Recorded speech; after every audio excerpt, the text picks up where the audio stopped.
presenta la columna de TI de En Perspectiva. Fundación Telefónica Movistar para Profuturo. La educación es el camino. Y Lenovo. Para cada necesidad, elegí lo mejor en tecnología. La campaña electoral ya está en marcha y en las redes sociales se vive el minuto a minuto. Entre tweets, videos de TikTok y mensajes de WhatsApp, la información circula constantemente, pero ¿está verificada? Según el Instituto Reuters, el 56% de la población mundial expresa preocupación por diferenciar entre la veracidad y la falsedad en Internet cuando se trata de noticias. Sucede que, ante la velocidad con la que se propaga la información actualmente, la pregunta clave es cómo discernir lo que estamos consumiendo. Y esa preocupación puede ser mayor ante un periodo electoral. ¿Cómo podemos prepararnos para mantenernos informados durante la campaña sin caer en noticias falsas? ¿Cómo chequeamos, por otro lado, si lo que dicen los propios precandidatos es correcto o hay algo engañoso en su afirmación? La Diaria Verifica se presenta como una herramienta para ayudarnos en este sentido. ¿Cómo están trabajando? ¿Qué criterios emplean para este proceso de verificación? ¿Vamos a conocer más de esta iniciativa? Para eso estamos recibiendo aquí en estudios a Natalia Ubal, que es directora periodística de La Diaria, y a Brian Macklin, que es editor y coordinador del proyecto de La Diaria Verifica. A los dos, bienvenidos. ¿Cómo andan? ¿Cómo les va? Brian está a distancia. ¿Andan bien? Buen día, sí, muchas gracias por la invitación. Gracias a ustedes. Muchas gracias, buen día. Bueno, a ver, vayamos a eso. Primera consulta así general. ¿Por qué vieron necesario crear este espacio para verificar información? Que tiene sus antecedentes, ahora después hablaremos de eso, pero ¿por qué lo vieron importante y por qué instrumentarlo ahora? Bueno, Romina, vos decías recién la cuestión de la preocupación de la población por el tema de la desinformación, y es una preocupación que nos afecta especialmente a los colegas, al periodismo, a la información que circula, al debate público, a la democracia, y siempre estuvimos desde La Diaria preocupados por estos temas. Los antecedentes, bueno, son la conformación de la coalición Verificado UI en las elecciones de 2019, de la cual hicimos una valoración positiva. Creo que todos los colegas que participamos allí, fue una linda experiencia, nos permitió ver que compartíamos criterios también de verificación entre los distintos medios, a pesar de tener líneas editoriales distintas. Y bueno, en este caso se dio la oportunidad, por un financiamiento que recibimos, de conformar una unidad dentro de La Diaria, que la idea es que siga funcionando más allá de las elecciones. Uh-huh. Sabemos que las elecciones son un periodo particularmente complejo en este sentido de la desinformación que circula, también los discursos de odio. Entonces, las elecciones es un momento propicio, pero después la idea es mantener esta iniciativa por lo menos unos años más. Brian, en tu caso, como coordinador del proyecto, ¿qué agregarías? Tú tenés experiencia incluso en Argentina, ¿no? Con proyectos similares. Sí, en mi caso, en realidad el surgimiento de La Diaria Verifica, como explicaba bien Nati, viene propio de una preocupación o de una necesidad que surge entre los colegas y entre los propios periodistas de La Diaria. Y en un punto, cuando yo me entero que están desarrollando este proyecto, yo ya venía colaborando con ellos, escribía algunos artículos, algunas notas y demás, dado que había trabajado, como decís vos, en chequeado, en Argentina, en algunos otros elementos de verificación, desinformación y demás. Y venía estudiando el tema y trabajando en la parte también académica de la investigación sobre el tema. Estaba interesado también en poder colaborar con ese proyecto porque me parecía que estaba buenísimo en Uruguay, que más allá de la experiencia verificada, no había hoy en día una experiencia que estuviera verificando discurso público o monitoreando redes sociales y desinformaciones virales. Me contacté yo con Nati y le expresé mis ganas de colaborar con el proyecto. Y bueno, por suerte fue bien recibida la intención y pude sumarme para poder aportar un poco desde el punto de vista, por un lado eso, de lo filosófico, más de cómo surge y por qué surge esa desinformación y cómo va circulando, y efectivamente llevarlo a lo práctico y ver cómo hacemos para combatirla junto con toda la comunidad de suscriptores y no suscriptores de La Diaria, es decir, todos los lectores que puedan llegar a La Diaria Verifica. Ahora hablamos de eso, ¿no? De cómo trabajan en ambos sentidos, ¿no? En qué seleccionar y sobre todo el proceso después de verificación. Pero les consulto, a ver, teniendo el antecedente, por ejemplo, de esto de lo que fue la coalición esa de medios en la etapa anterior, ¿no? En las elecciones anteriores de 2019, pasaron 4 años de aquella ocasión. Las redes sociales cambiaron, los tiempos son otros. ¿Cómo perciben el panorama actual de desinformación? ¿De qué diagnóstico parten? En aquel momento, en 2019, si bien circulaban piezas de desinformación y producciones en ese sentido, era mucho menor que lo que es actualmente. O sea, se ha intensificado la producción, después Brian dirá, pero se ha intensificado y además se ha complejizado con la emergencia de la inteligencia artificial. Tenemos lo que se llaman los deepfakes, que es simplemente que uno mira un video de una persona diciendo algo y esa persona nunca lo dijo, porque con herramientas de inteligencia artificial se puede hacer decir a una persona algo que nunca dijo. Entonces se complejiza también los procesos de verificación. Y bueno, esto es un tema de discusión en todo el mundo, ¿no? Por ejemplo, en Brasil están discutiendo una legislación, acá en Uruguay también Rodrigo Goñi planteó un proyecto de ley Acaba en de ese presentarlo, sentido. ¿no? En ese sentido, ahí está para penalizar, para establecer dentro de los delitos justamente el engaño en materia electoral con este tipo de herramientas, ¿no? Claro, y bueno, en ese sentido es más necesario que nunca, si bien sabemos los límites también de las herramientas de verificación. Sabemos que la desinformación circula mucho más que la verificación que nosotros hacemos, ¿no? Se vuelve mucho más viral la mentira que la verdad, eso está estudiado. Capaz que Brian ahí puede complementar un poco. A ver. No, a ver, está claro que partimos de un escenario no quiero sonar negativo, porque si no ya arrancamos como de atrás, como que estamos perdiendo la batalla. No quiero arrancar desde ese lugar. Lo primero que voy a decir va a ir en contra de eso, que es que está comprobado académicamente, estudiado científicamente, que el fact-checking, la desinformación, la verificación de desinformación sirve y está probado en varios estudios a lo largo del mundo que ha funcionado para prevenir a un montón de comunidades, de usuarios, de sociedades, de público, etcétera, contra la desinformación. Ha bajado la difusión de mentiras o desinformación por parte de actores políticos y, por otro lado, ha permitido que en determinados lugares se compruebe una mejora en las capacidades de la población para estar atento o alerta ante la desinformación. Ahora bien, la parte difícil, es que sabemos que estamos, digamos, con la cancha inclinada un poco, porque partimos de atrás. Por un lado, académicamente también está comprobado que se viralizan entre 7 y 15 veces más las desinformaciones que las verificaciones o las rectificaciones. Pero eso nos lleva también a tomar algunas decisiones y algunas medidas. Por ejemplo, cuando verificamos algo en la Diaria Verifica y otras instituciones también lo hacen y lo replican a lo largo del mundo, se le solicita incluso a aquellos que emitieron un discurso desinformante o por lo menos que tiene algunos matices y demás, porque después ahí entran obviamente algunas discusiones, que puedan ellos mismos rectificar públicamente aquello que hicieron y hasta que bajen una desinformación en el caso de que sea una desinformación. Uh-huh. Después obviamente queda en manos de cada actor político o cada actor social de hacerlo o no hacerlo, pero nosotros tenemos esa iniciativa porque sabemos que la rectificación o la desmentida por parte de un organismo, de una institución de verificación, como en este caso la Diaria Verifica, se viraliza más lentamente. Bueno, y obviamente todo el tema de la inteligencia artificial que presentaba Nati es un desafío enorme, todavía en veremos igual. Bueno, eso les iba a preguntar. ¿Han tenido experiencias? ¿Le ha llegado alguna cosa para chequear utilizando inteligencia artificial así a gran nivel? Por ahora en Uruguay no, y me atrevo, y por la experiencia yo vengo estudiando y siguiendo el caso argentino, sobre todo en las últimas elecciones, tampoco hubo un uso masivo de inteligencia artificial en la producción de desinformación y deepfakes, que son aquellos fakes donde son tan difíciles de identificar porque se puede tergiversar con la propia imagen real y verídica de un video con otra voz, utilizando herramientas de inteligencia artificial, etc. Pero eso que fue muy poquito e incluso etiquetado en el caso argentino, cada cuenta que lo emitía, él etiquetaba como esto lo hicimos con inteligencia artificial, digamos, no sé si es que hubo una anticipada responsabilidad por parte de ciertos espectros políticos que etiquetaban y avisaban y advertían a la población de que era inteligencia artificial, o bien se usó la inteligencia artificial, que sí se usó más masivamente, para hacer afiches apócrifos, imágenes retocadas, imágenes digitales que claramente se nota que son con trazo digital y que no son fotografías reales o imágenes verídicas, o afiches completamente notoriamente diseñados para que se notara que eran, digamos, realizados a la forma del diseño y de la inteligencia artificial y no que eran como para confundir verdad con algo irreal. Con lo cual, si bien estamos alertas y sabemos que la posibilidad de crear deepfakes nos pone en riesgo, digamos, a la población a la hora de poder detectar desinformaciones y demás, todavía no se ha masificado ese uso y esperemos que no se masifique, obviamente.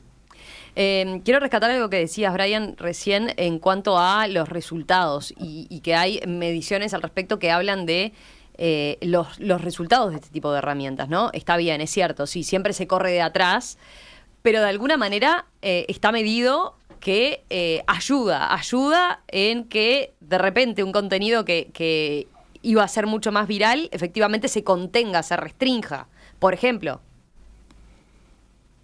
Sí, sí, a ver, estamos convencidos de que el fact-checking y la verificación ayuda. Si no, obviamente, ni la diaria se hubiera embarcado en este proyecto, ni en el caso mío estaría tan preocupado estudiándolo y siguiéndolo y tan al detalle hace ya Y los actores, años. los actores públicos Sí. y políticos, por ejemplo, han comprobado que se cuidan más. Yo creo que sí, que se cuidan más. Nosotros conversábamos hace un tiempo de eso, de cuando empezamos, por ejemplo, a verificar los discursos públicos. La diaria Verifica empezó el 1 de marzo y justo al otro día era el discurso de la calle Pou en la Asamblea General. Uh-huh. Y bueno, siempre tenemos un contacto desde la diaria Verifica. Brian se contactó con personas cercanas al presidente para anunciarle que íbamos a estar verificando el discurso. Y lo mismo hacemos con otros actores políticos que pronuncian discursos públicos. No sabemos qué efecto tiene eso, obviamente en el presidente, quizás no mucho, no lo sé, no lo tenemos medido, pero sí es interesante que los dirigentes políticos, los actores políticos estén, yo creo que están un poco más alerta, sabiendo que, digamos, si dicen una falsedad o si dicen una tergiversación, una exageración, no va a ser totalmente gratuito, ¿no? Ya no lo era, digamos, porque ya con la emergencia de las redes sociales, los señalamientos, tanto a los actores políticos como a los propios medios de comunicación cuando se equivocan, son mucho más notorios que en otras épocas quizás. Pero bueno, hay un instrumento de verificación serio y yo creo que eso incide también.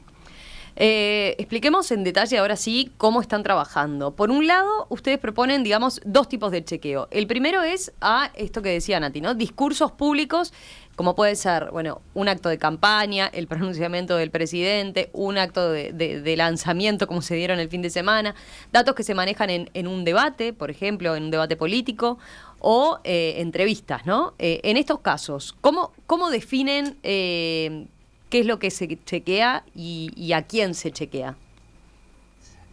Bueno, en principio, obviamente, lo primero que se hace es identificar y separar y distinguir lo que es verificable de no verificable, en el sentido de que las opiniones no se pueden verificar y no se chequean. Digamos, un candidato o una persona pública, un personaje de peso, puede emitir una opinión que sea muy contundente y que tenga mucha viralización, o incluso que se siembre un montón de debate en la agenda pública, pero si es una opinión, nosotros no intervenimos porque en el marco de las opiniones no se puede verificar si hay algo correcto o no correcto o un dato que se tergiversó o no se tergiversó.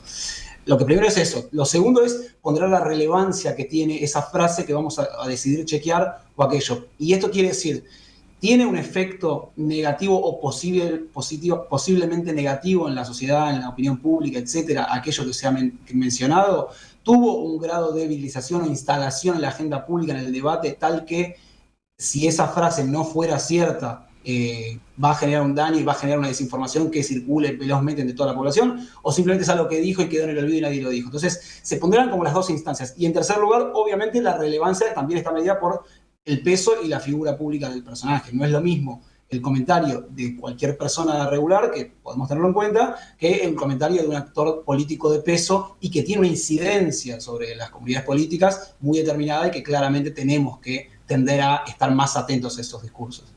Estoy pensando ahora en periodos de campaña electoral, ¿cómo van a ser? ¿Tienen en cuenta algún tipo de equilibrio, de ir chequeando de todos los partidos, de ir contemplando en las internas, a su vez, de todos los precandidatos? ¿Cómo manejan ese detalle ahí más fino? Sí, eso es importante también. Una cosa que no hemos dicho hasta ahora es que nosotros tenemos varias vías de entrada para resolver qué verificamos, ¿no? Una es estar atentos a los discursos públicos, como ya dijimos, pero también estamos atentos a los contenidos que se viralizan en redes sociales y también estamos atentos a un chatbot que tenemos, que es como un servicio ahí que disponibilizamos a la población, que eso sí es novedoso, que es la gente, cualquier persona, no es necesario ser suscriptor de la diaria, pueden escribir al 099-200-203 y ahí, bueno, nos envían una imagen que les haya llegado por WhatsApp o alguna cosa que quieran que verifiquemos.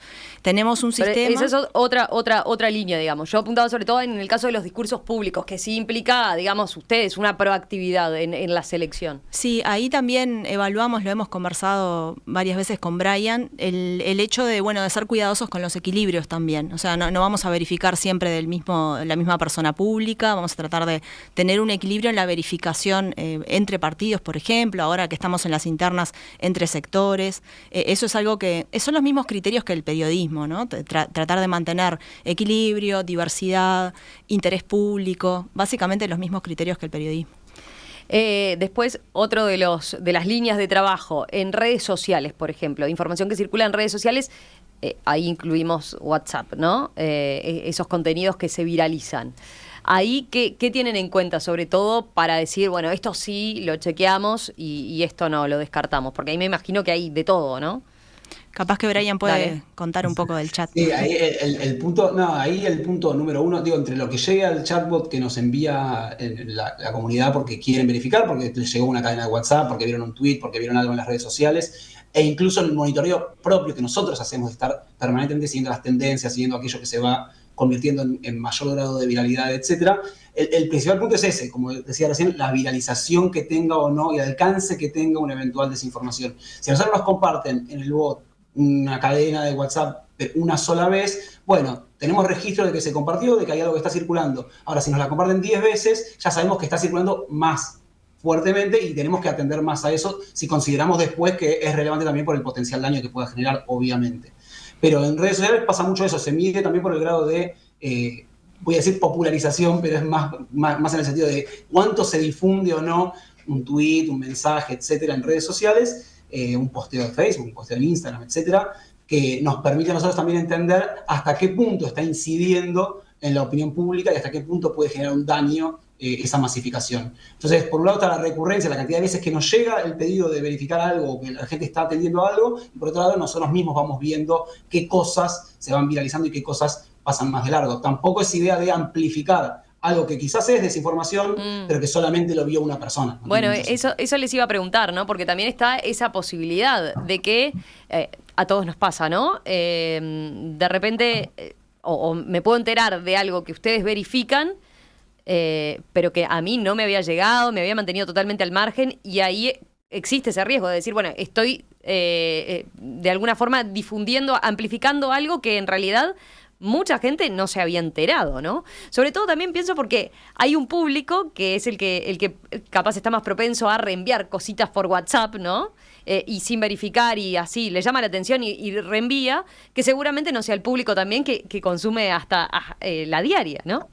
Sí, ese es uno de los grandes desafíos de estas herramientas de verificación, a quiénes le llegás, ¿no? Porque muchas veces le estás llegando a la gente más informada y está bueno por eso que la herramienta se popularice, se conozca y que puedan acceder a ella muchas personas. Y hay otros riesgos también cuando uno verifica, que es, me acuerdo en la alianza de medios que hicimos en 2019, en Verificado UI, no sé si recuerdan un episodio de una foto de Graciela Villar, presuntamente de Graciela Villar, en el restaurante Rara Avis, que generó una gran discusión. Finalmente creo que era falsa la foto, si no me equivoco, pero antes de discutir o de chequear si era verdadera o falsa, hubo una discusión en Verificado UI sobre si era pertinente o relevante amplificar toda esa cuestión que había circulado en redes sociales, teniendo en cuenta que Graciela Villar es una ciudadana que tiene el derecho, como cualquier otro, de ir a cualquier restaurante que quiera, si es que puede pagarlo.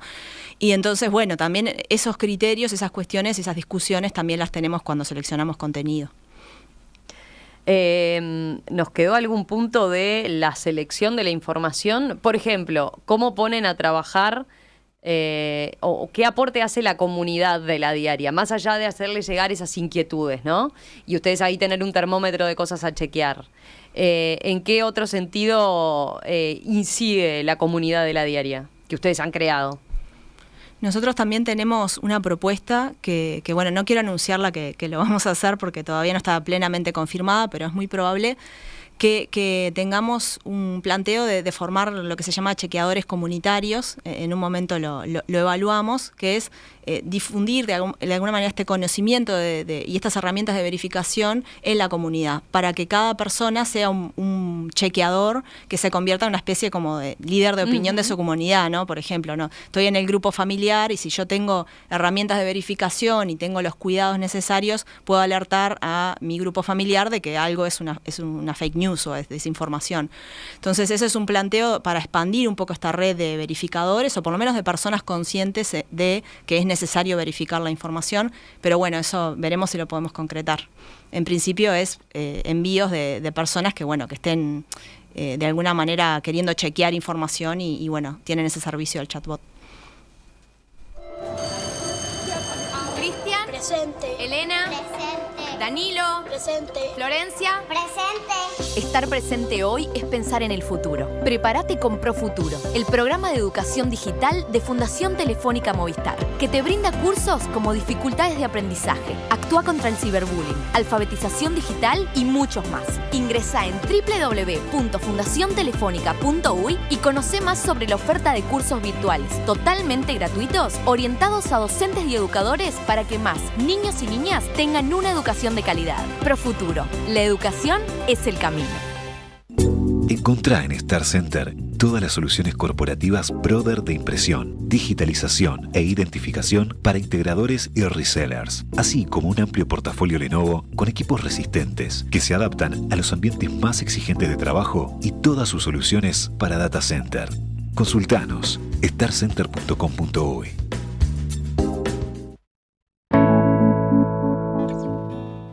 Esta mañana aquí en Perspectiva estamos conociendo esta iniciativa, este proyecto encabezado por La Diaria, que busca convertirse en un aliado para identificar la desinformación que circula en redes sociales y también chequear el discurso de, por ejemplo, los precandidatos o las figuras públicas, sobre todo ahora, de cara a la próxima campaña electoral, pero también una herramienta que sigue.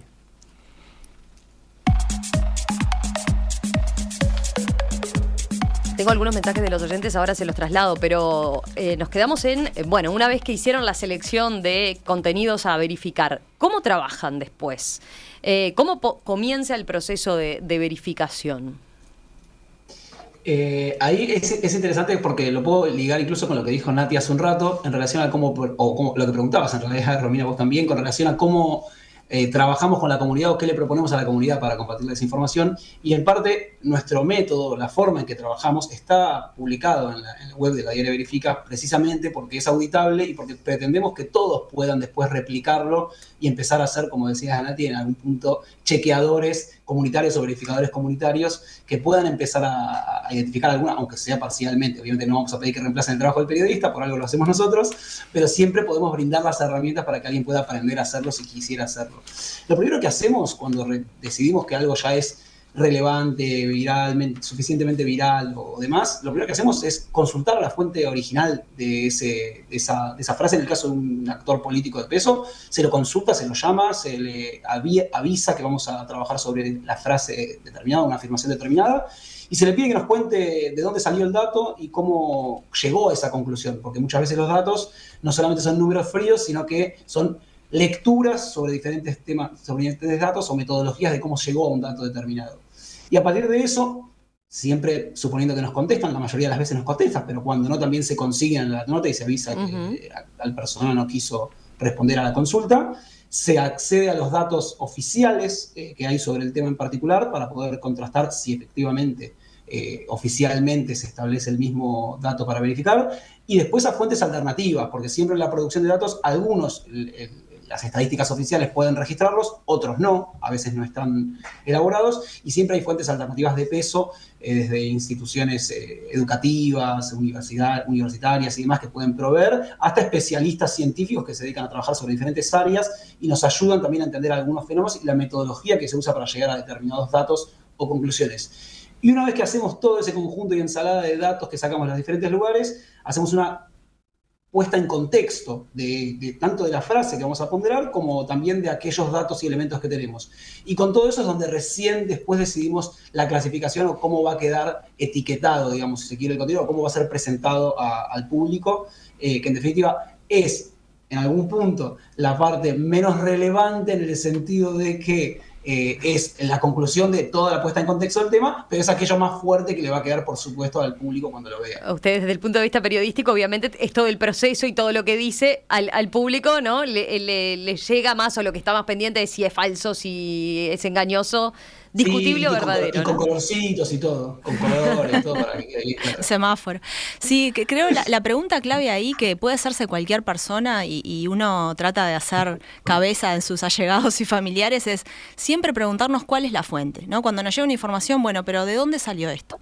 Y a veces es tan fácil como ir, si vemos un supuesto posteo de Subrayado, es tan fácil como ir a la web oficial de Subrayado y fijarse si efectivamente esa noticia salió de Subrayado. O buscarla en Google con las palabras claves y el sitio Subrayado y ver si efectivamente es una noticia de Subrayado. Y así con todo, con esta encuesta apócrifa que circuló supuestamente, no sé si le atribuían a Cifra o a quién, que en realidad era falsa, es entrar, Cifra también tiene un sitio en internet, podemos fijarnos ahí si Cifra lo difundió, nos podemos fijar también si salió en algún medio tradicional esa encuesta, y ese tipo de mecanismos que puede aplicar cualquier persona, es bueno estar alerta siempre y hacernos esa pregunta. Hicieron un chequeo, si no estoy recordando mal, de una encuesta que se daba como totalmente novedosa, ¿no? Y que no había en Uruguay, y que había una encuesta que señalaba que había chequeado 27.000 casos, que había relevado 27.000 personas, lo que es, por ejemplo, una cifra rarísima y desproporcionada para cualquier encuesta de opinión pública acá en nuestro medio, ¿no?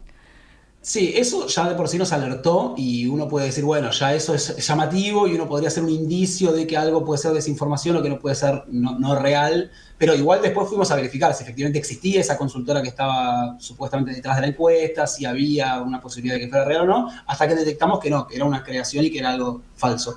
Pero incluso eso es interesante para contar con respecto a lo anterior, porque cuando nos llegó el primer pedido, nosotros detectamos que estaba circulando esta encuesta, al principio con muy pocos usuarios que la habían compartido y pocos retweets y demás, y era una decisión, vamos a chequear una encuesta que presuntamente parece falsa, pero que nadie está compartiendo o no. Bueno, con el correr de las horas esto se resolvió. Siempre en la pausa, los 5 minutos son importantes, se resolvió por mecánica propia porque se viralizó velozmente y en el bot casi 10 personas en pocos minutos nos empezaron a preguntar, pero esto es real, esta encuesta es real, esta encuesta. Entonces uno rápidamente notó que se estaba viralizando y el grado de potencial daño ya era tema de tomarlo.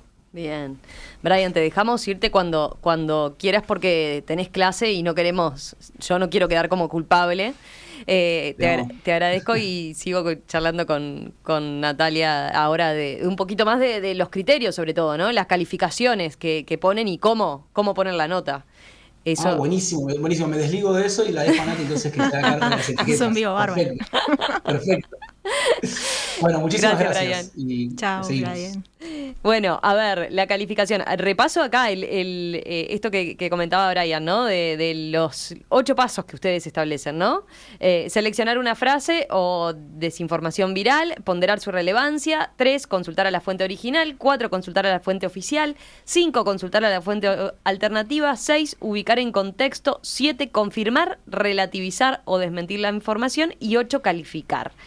Ese criterio de calificación es falso, engañoso, discutible o verdadero. ¿Podemos explicarte un poquito esas distintas calificaciones y qué toman en cuenta en cada uno de los casos?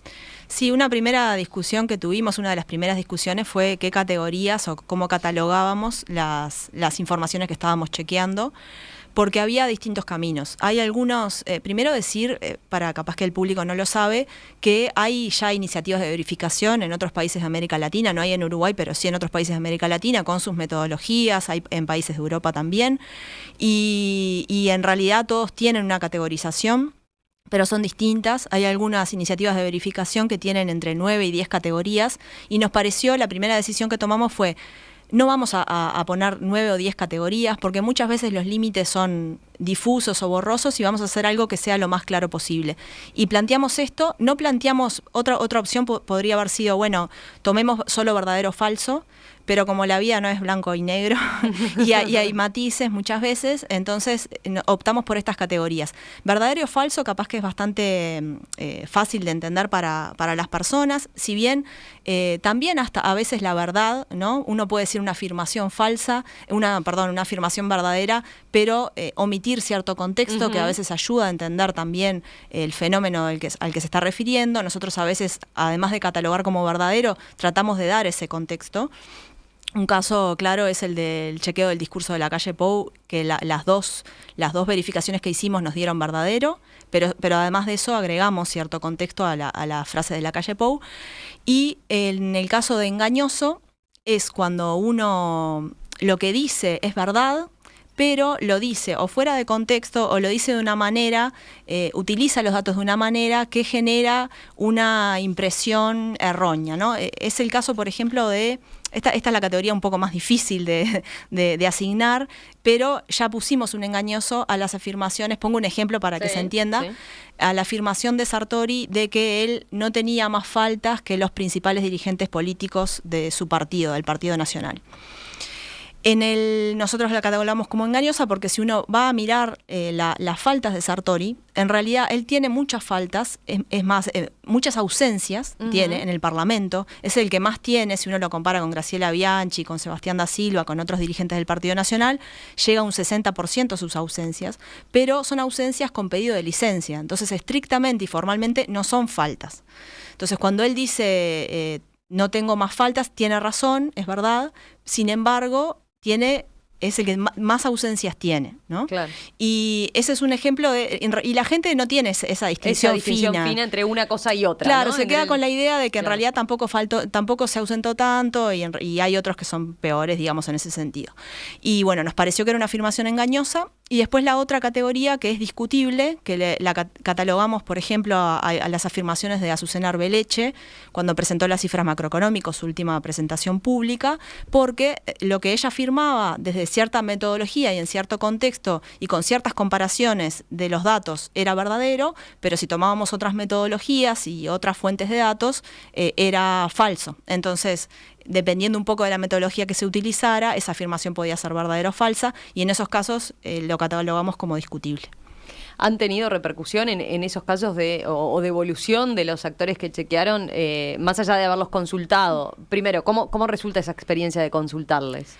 Funcionó bastante bien, o sea, tuvimos respuesta, creo que en la casi totalidad de los casos de cuando pedimos fuentes. Muchas veces, obviamente, no es con la figura central, no es con la calle Pou, no es con Yamandu Orsi, sino es con su entorno, pero igualmente nos proporcionaron esto que decía Brian de pedir la fuente oficial, de dónde sacaron los datos, nos proporcionaron esos datos, la mayoría de los casos, enorme mayoría. Lo que después incluso tuvimos una repercusión posterior con el entorno de, no puedo contar mucho la conversación porque fue off the record, pero con el entorno de Sartori, después de que salió el chequeo de engañoso, donde de alguna manera conversamos un poco de en qué contexto se había dado la afirmación de Sartori, a qué se quería referir Sartori, pero no era algo para contar públicamente, entonces no podíamos ponerlo. Pero en general han sido positivas, no hemos tenido todavía ninguna repercusión. Por ejemplo, ayer catalogamos un falso de Graciela Bianchi con el tema del aborto y la natalidad, pero bueno, por el momento hablamos con Graciela Bianchi y le dijimos además que íbamos a catalogar como falso y le dimos la oportunidad de expresar lo que ella había querido decir o si se rectificaba y bueno, y lo que dice Graciela Bianchi está contemplado en el chequeo también. ¿A qué ritmo van a chequear? ¿Cómo hacen? Bueno, nuestro equipo... Para dar abasto, ¿no? Porque me decías, en un periodo corto han tenido, por ejemplo, en el canal por el chatbot de cosas que les llegan, muchas. Sí, son muchas. Nosotros tenemos un equipo chico, además son 2 personas, un editor y un periodista, están dedicados exclusivamente a la Diaria Verifica. Dentro de sus actividades en la diaria no hacen otra cosa, pero es un equipo, no deja de ser un equipo chico para toda la desinformación que circula. Vamos a estar produciendo a un ritmo diario seguramente, pero no en grandes volúmenes y bueno, vamos a administrar un poco lo que entra por el chatbot en función de criterios como el interés público, la viralización. Si es algo que nos llega una vez, seguramente no lo verifiquemos si no tenemos recursos, pero si hay algo que llega 10, 20, 30 veces, lo vamos a priorizar. Y si es algo que se mete en la agenda pública, que es otra cosa que decía Brian, lo vamos a verificar porque está en la discusión pública. Entonces, bueno, vamos a ir administrando los recursos como hacemos siempre en los medios, que nunca podemos abarcar todos los temas. Lo último, para quienes estén interesados, ingresan, por ejemplo, en el sitio de la diaria, sean suscriptores o no. Sí, en realidad ellos pueden, las personas pueden, aunque no sean suscriptoras, enviar un mensaje al chatbot, eso es digo, como cualquier mensaje de WhatsApp. Pero para ingresar al sitio, o tienen que ser suscriptores o tienen contenido gratuito, que es un contenido limitado por mes, o se pueden registrar y tienen un poco más de contenido gratuito por mes. Pero sí, el sitio es con suscripción, igual que las notas de la diaria. Que la nota. Sí. Perfecto. Natalia Ubal, directora periodística de La Diaria, gracias, y también le agradecemos a Brian McLean por estos minutos, por habernos explicado esta herramienta, y bueno, la seguiremos atentos a ver a cómo sigue entonces en estos próximos meses, cómo sigue caminando, ahora ya estando en proceso, ya habiendo largado, pero con mucha tarea por delante, imagino. Sí, se viene mucha tarea. Muchas gracias por la invitación. Gracias a vos, Natalia.